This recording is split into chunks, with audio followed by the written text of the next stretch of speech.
Hello friends, आपका स्वागत है टेस्ट आईक्यू में। फ्रेंड्स, इस वीडियो से हम स्टार्ट कर रहे हैं मशीन डिज़ाइन। मशीन डिज़ाइन का पहला टॉपिक है design against fluctuating load. Fluctuating मतलब साइक्लिक लोड। तो साइक्लिक लोड से रिलेटेड एसएससी जेई से रिलेटेड जितने भी क्वेश्चन आते हैं वो हम इस वीडियो में डिस्कस करेंगे। उसके साथ में हम डिस्कस करेंगे कि जैसे एंड्योरेंस लिमिट क्या होती है, फटीग क्या होते हैं। तो इस टॉपिक से जितने भी डेफिनेशन है वो भी हम उसके साथ में डिस्कस करते चलेंगे। बहुत ज़्यादा बड़ा टॉपिक नहीं है, छोटा सा टॉपिक है और एग्ज़ाम में एक क्वेश्चन पूछा जाता है। तो चलिए शुरू करते हैं। सबसे पहले हम बात करते हैं फटीग की। तो फटीग क्या होता है? In material science, fatigue is the weakening of a material caused by cyclic loading that result in progressive and localised structural damage and the growth of cracks. यानी कि जो मटेरियल जहाँ पे साइक्लिक लोडिंग होती है, जैसे कि आपने देखा होगा आपकी कोई भी मशीन है, उसकी शाफ्ट जो होती हैं वो रोटेट करती हैं। तो रोटेट करती है तो शाफ्ट के ऊपर यदि कोई लोड लग रहा है तो वो क्या कर रही है, रोटेट कर रही है। इसका मतलब उसके ऊपर कभी टेंसाइल फोर्स लगेगा, कभी कंप्रेसिव, यानी कि एक रोटेशन में टेंसाइल, उसके बाद में कंप्रेसिबल, यानी कि लोड जो है वो वेरी कर रहा है। उसे हम बोलते हैं साइक्लिक लोडिंग। जैसे आपने देखा होगा अपना पंखा जो है वो रोटेट करता है, तो पंखे के अंदर जो शाफ्ट है वहाँ पे भी क्या है, साइक्लिक लोडिंग हो रही है। तो जहाँ पे भी आपको जो रिपीटेड लोड होता है उसे हम बोलते हैं साइक्लिक लोडिंग। तो उसकी वजह से जो फेलियर होता है उसे हम बोलते हैं फटीग फेलियर। दूसरी हम बेसिक डेफिनेशन देते हैं, when material is subjected to cyclic loading then stress produced by which material is fail is known as fatigue failure. Fatigue stress is lower than yield stress in static loading. एक होता है dynamic loading और दूसरा होता है static loading. यानी कि जैसे कोई मटेरियल है उसके ऊपर हमने लोड लगाया है तो वो क्या हो जाएगी, स्टैटिक लोडिंग। उसकी वजह से जो फेलियर होता है वो यील्ड लिमिट तक होता है, तो वहाँ पे जो स्ट्रेस जनरेट होगा उसे हम बोलते हैं यील्ड स्ट्रेस। लेकिन यदि साइक्लिक लोडिंग है जिसे हम बोलते हैं डायनेमिक लोडिंग, तो यदि वहाँ पे जो स्ट्रेस जनरेट हो रहा है वो यील्ड स्ट्रेस नहीं होता है, वो जो लिमिट होती है उसको हम बोलते हैं एंड्योरेंस लिमिट। तो वहाँ पे मटेरियल फेल हो जाता है। तो अब हम बात करते हैं एंड्योरेंस लिमिट क्या होती है। The fatigue limit also known as endurance limit और fatigue strength is the stress level below which infinite number of loading cycle can be applied to a material without causing fatigue failure. यानी कि हमारा कोई material है जहाँ पे cyclic loading हो रही है, तो साइक्लिक लोडिंग की वजह से मटेरियल फेल हो रहा है। अपन को पता चल गया कि मटेरियल जो है इतने साइकिल के बाद में मटेरियल फेल हो जाता है। एक हर मटेरियल की अपनी प्रॉपर्टी होती है, उसके हिसाब से उसके अंदर प्रॉपर्टी होगी कि वो कहाँ पे फेल होगा। तो हर मटेरियल की एक लिमिट होती है कि वहाँ पे वो फेल हो जाएगा। तो हम क्या करते हैं कि उसके अंदर उतना स्ट्रेस जनरेट नहीं होने देते, उससे कम ही रखते हैं ताकि हमारा material infinite number of cycle तक फेल ना हो। यानी कि जो मैक्सिमम लिमिट है उसको हम बोलेंगे एंड्योरेंस लिमिट। जैसे मान लो मैं स्ट्रेस की बात करूं तो यहाँ पे मान लो एंड्योरेंस लिमिट है। एंड्योरेंस लिमिट यानी इस मटेरियल पे, इस जो स्ट्रेस पे मटेरियल फेल हो जाएगा, तो हम क्या करते हैं कि हमारा जो मटेरियल है उसको डिज़ाइन हम इतना ही स्ट्रेस रखते हैं ताकि मटेरियल जो है infinite number of cycle, infinite number of cycle यानी कि बहुत ज़्यादा साइकिल, और वो हम लिमिट रखते हैं 10⁻⁶ साइकिल, यानी कि 10 लाख साइकिल तक यदि हमारा कोई मटेरियल फेल नहीं होता है तो उसको हम बोलते हैं इनफाइनाइट नंबर ऑफ साइकिल। तो इनफाइनाइट नंबर ऑफ साइकिल की लिमिट क्या है, 10⁻⁶ साइकिल। तो यानी कहने का मतलब है जो मैक्सिमम लिमिट है वो होती है आपका एंड्योरेंस लिमिट, और उससे नीचे जो मटेरियल को रखते हैं। तो यहाँ पे आपको डायग्राम में दिख रहा होगा, देखिए स्ट्रेस जो है ये स्ट्रेस है और इसके बाद में नंबर ऑफ साइकिल है। तो यहाँ पे देखिए ये जैसे जैसे स्ट्रेस यानी कि नंबर ऑफ साइकिल बढ़ते हैं स्ट्रेस कम होता जाता है और फिर एक कांस्टेंट लिमिट हो जाती है। ये होता है फेरस मटेरियल में, और ये कंटिन्यूस जो ग्राफ है वो नॉन फेरस मटेरियल के लिए होता है। अब हम बात करते हैं स्ट्रेस कंसंट्रेशन की। स्ट्रेस कंसंट्रेशन यानी कि एक जगह पे स्ट्रेस ज़्यादा हो जाता है तो उसको हम बोलते हैं stress concentration. Stress concentration is a location in an object where the stress is significantly greater than the surrounding region. जैसे मान लो ये आपका कोई मटेरियल है, मैंने यहाँ पे क्या लोड अप्लाई किया, तो लोड, इस लोड की वजह से यदि हमारे इस मटेरियल पूरे के अंदर स्ट्रेस जो है डिस्ट्रीब्यूट हो जाता है तो वो स्ट्रेस पूरे मटेरियल उसको वहन करेगा, ठीक है, सहन कर लेगा, ठीक है। यदि मान लो एक ही पॉइंट पे बहुत ज़्यादा स्ट्रेस लग जाता है तो उसको हम बोलते हैं स्ट्रेस कंसंट्रेशन, यानी कि जो बाकी एरिया है उसके अलावा एक पॉइंट पे ज़्यादा स्ट्रेस होता है तो उसे हम बोलते हैं stress concentration. Stress concentration occur when there are irregularities in the geometry of material of a structural component that causes interruption to the flow of stress. यानी कि मान लो, जैसे मैं आपको एग्जांपल के तौर पे देता हूँ, ये मान लो आपका कागज़ है, कागज़ में यहाँ दोनों तरफ से आप कागज़ को खींचते हो लेकिन फटेगा नहीं। लेकिन यदि आपने यहाँ से थोड़ा सा फाड़ दिया तो ये पूरा फट जाएगा। इसका मतलब यहाँ पे स्ट्रेस बहुत ज़्यादा हो गया, जिसकी वजह से स्ट्रेस कंसंट्रेशन हो गया और ये मटेरियल फेल हो जाएगा। तो मटेरियल के अंदर यदि एकदम चेंजेज आते हैं, यानी मटेरियल की ज्योमेट्री पे भी स्ट्रेस कंसंट्रेशन डिपेंड करता है और उसकी सरफेस प्रॉपर्टी पे भी डिपेंड करता है और मटेरियल पे भी डिपेंड करता है। जैसे मान लो एक मटेरियल आपका सॉफ्ट है, जैसे मान लो ये मटेरियल है, यहाँ पे सॉफ्ट है, यहाँ से ज़्यादा हार्ड है, तो यानी कि जहाँ से सॉफ्ट होगा वहाँ पे क्या होगा जाएगा, इजीली फेल हो जाएगा। तो उसकी प्रॉपर्टी पे भी डिपेंड करता है और ज्योमेट्री पे भी डिपेंड करता है। जैसे यहाँ पे देखिए, ये इसका एरिया पहले कांस्टेंट था, उसके बाद में एकदम चेंज हो गया। तो एकदम चेंज होने की वजह से यहाँ पे ये जो कॉर्नर पॉइंट होते हैं वहाँ पे स्ट्रेस कंसंट्रेशन होता है। इसलिए हम क्या करते हैं कि मटेरियल को हम थोड़ा सा ऐसे स्लाइटली राउंड में रखते हैं ताकि मटेरियल में स्ट्रेस कंसंट्रेशन ना हो और वो इजीली फेल ना हो। फिर हम क्या करते हैं कि यदि मान लो हमको एकदम चेंज करना है तो उसके पास में हम क्या करते हैं, थोड़ा थोड़ा स्क्रैच बना देते हैं ताकि जो स्ट्रेस है वो उस पॉइंट में भी डिस्ट्रीब्यूट हो जाए। अब हम देखते हैं क्वेश्चन, इससे रिलेटेड जो एग्जाम में क्वेश्चन पूछे गए हैं वो हम क्वेश्चन देखते हैं तो आप कितना इजीली कर पाते हैं। Fatigue of the component is due to, अभी हमने देखा था फटीग जो होता है वो साइक्लिक लोड की वजह से होता है, तो यहाँ पे हमारा ऑप्शन ए करेक्ट हो जाएगा, साइक्लिक लोड। अगला क्वेश्चन देखते हैं, which strength of material is to be considered for design of a ductile component under cyclic load. तो जब भी बात आती है साइक्लिक लोडिंग की तो वहाँ पे फेलियर जो होगा वो कौन सा हो जाएगा, फटीग फेलियर। और वो लिमिट जो होती है वो कौन सी होती है, अल्टीमेट यील्ड एंड्योरेंस या फिर फ्रैक्चर। तो आप आंसर देखते ही, ऑप्शन देखते ही आंसर लगा दोगे, यहाँ पे ऑप्शन सी करेक्ट हो जाएगा, एंड्योरेंस स्ट्रेंथ।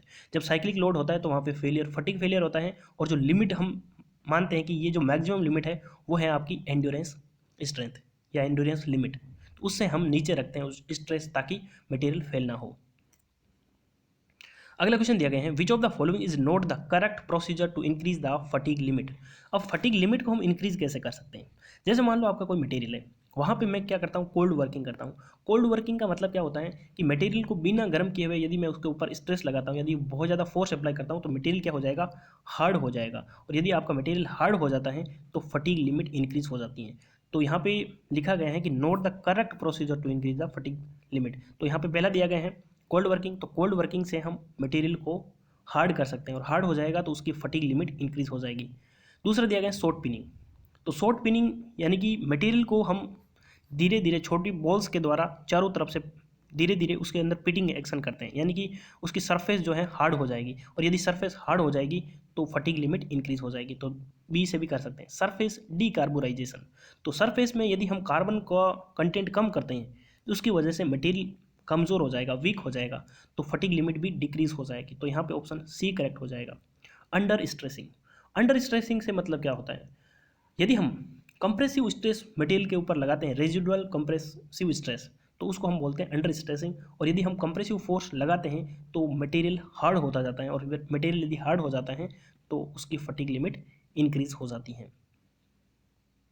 अगला क्वेश्चन दिया गया है, identify the wrong statement about fatigue. तो फटीग के बारे में कौन सा गलत है, yield point in the fatigue loading is lower then that of static loading. तो अभी हमने डिस्कस किया था जो हमारा फटीग के अंदर साइक्लिक लोडिंग होती है वो स्टैटिक लोड के अपेक्षा यील्ड पॉइंट नीचे होता है, ठीक है, लोअर होता है।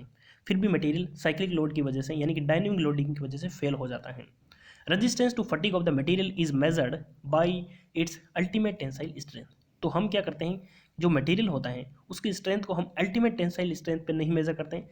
फटीग के अंदर साइक्लिक लोडिंग होती है तो वहाँ पे हम एंड्योरेंस लिमिट तक उसको मेजर करते हैं। तो यहाँ पे हमारा ऑप्शन बी करेक्ट हो जाएगा जो कि गलत दिया गया है। अगला क्वेश्चन देखते हैं, the fatigue strength of the material metallic material can be increase by which of the following feature. तो अभी हमने डिस्कस किया था, तो पहला ऑप्शन दिया गया है अंडर स्ट्रेसिंग। तो अंडर स्ट्रेसिंग का मतलब क्या होता है, कंप्रेसिव स्ट्रेस की वजह से यदि हम मटेरियल को हार्ड करते हैं तो वहाँ पे उसकी फटीग लिमिट इंक्रीज होती है। तो यहाँ पे हमारा ऑप्शन ए करेक्ट हो जाएगा। जैसे मान लो इंक्रीजिंग द टेम्परेचर, यदि हम टेम्परेचर को इंक्रीज कर रहे हैं तो मटेरियल क्या हो जाएगा, सॉफ्ट हो जाएगा, जिसकी वजह से जल्दी फेल हो जाएगा।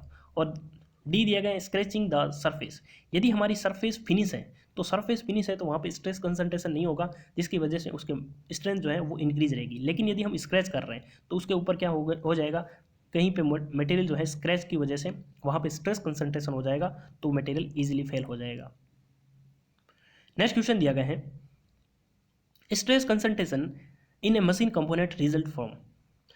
यानी कि स्ट्रेस कंसंट्रेशन किसकी वजह से होता है, abrupt changes in the cross section of component. तो अभी हमने डिस्कस किया था, जैसे मान लो ये आपका मटेरियल है, उसका डायमीटर डी है, तो एकदम मटेरियल का डायमीटर इंक्रीज हो जाता है या फिर डिक्रीज हो जाता है, जिसकी वजह से ये जो कॉर्नर होता है यहाँ पे स्ट्रेस कंसंट्रेशन हो जाता है। प्रेशर एट ए पॉइंट और area of A component eight which the load is applied. जैसे मान लो अब आपका कोई एरिया है, इसके ऊपर मान लो एक पॉइंट के ऊपर यदि मैं स्ट्रेस अप्लाई करता हूँ तो वहाँ पे स्ट्रेस ज़्यादा हो जाएगा, यानी कि स्ट्रेस कंसंट्रेशन हो जाएगा। Point two point variation in the properties of material of the component. यदि हमारा मटेरियल जिसकी प्रॉपर्टी जो है यूनिफॉर्म नहीं है, यानी पॉइंट टू पॉइंट डिफरेंट है, तो वहाँ पे भी स्ट्रेस कंसंट्रेशन होता है। तो यहाँ पे हमारा ऑप्शन डी करेक्ट हो जाएगा।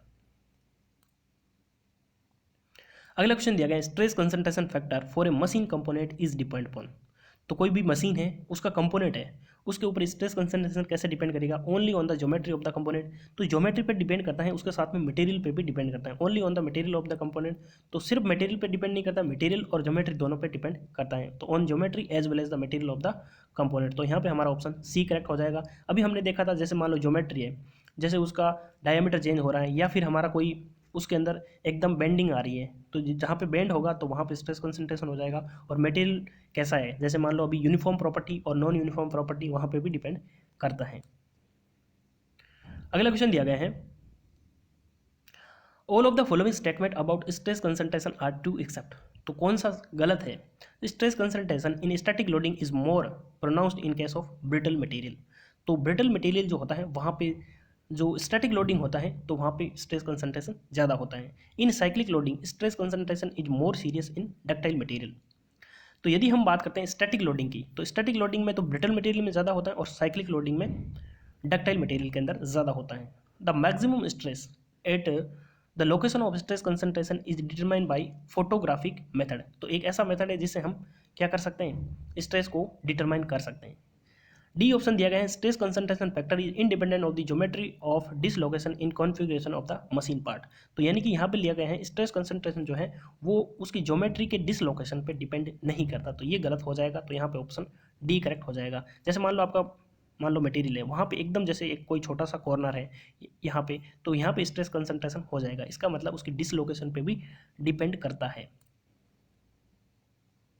Which of the following process is not adopted for increasing the fatigue strength of material? तो किससे हम फटीग स्ट्रेंथ इंक्रीज नहीं कर सकते हैं, कोल्ड वर्किंग से कर सकते हैं। हॉट वर्किंग से मटेरियल जो है वो ब्रिटल से डक्टाइल हो जाएगा, यानी कि सॉफ्ट हो जाएगा, जिससे फटीग स्ट्रेंथ इंक्रीज की वजह से नहीं होगी, डिक्रीज हो जाएगी, यानी कि इंक्रीज होने के बजाय डिक्रीज हो जाएगी। तो ये यहाँ पे गलत हो जाएगा। शॉर्ट फिनिंग से, बेटर सरफेस फिनिश से हम उसकी प्रॉपर्टी को इंप्रूव कर सकते हैं। अगला क्वेश्चन दिया गया है, fatigue concentration plays an Fatigue consideration play an important role in the design of all the following component except। तो ब्रिजेज, स्प्रिंग, बियरिंग और गियर, यहाँ पे फटीग का इंपॉर्टेंट रोल होता है, लेकिन कीज के अंदर फटीग का कोई ज़्यादा रोल नहीं होता क्योंकि वहाँ पे साइक्लिक लोड नहीं होता। तो यहाँ पे ऑप्शन ई करेक्ट हो जाएगा। तो फ्रेंड्स, ये था फ्लक्चुएटिंग लोड का इंपॉर्टेंट वीडियो। आपको वीडियो कैसा लगा कमेंट बॉक्स में ज़रूर बताना, और यदि आपको वीडियो पसंद आता है तो वीडियो को लाइक करें, दोस्तों के साथ शेयर करें, और चैनल पर पहली बार विजिट कर रहे हैं तो सब्सक्राइब जरूर कर लें। तो वीडियो को कंप्लीट देखने के लिए धन्यवाद। मिलते हैं अगले वीडियो में, तब तक के लिए जय हिंद, जय भारत।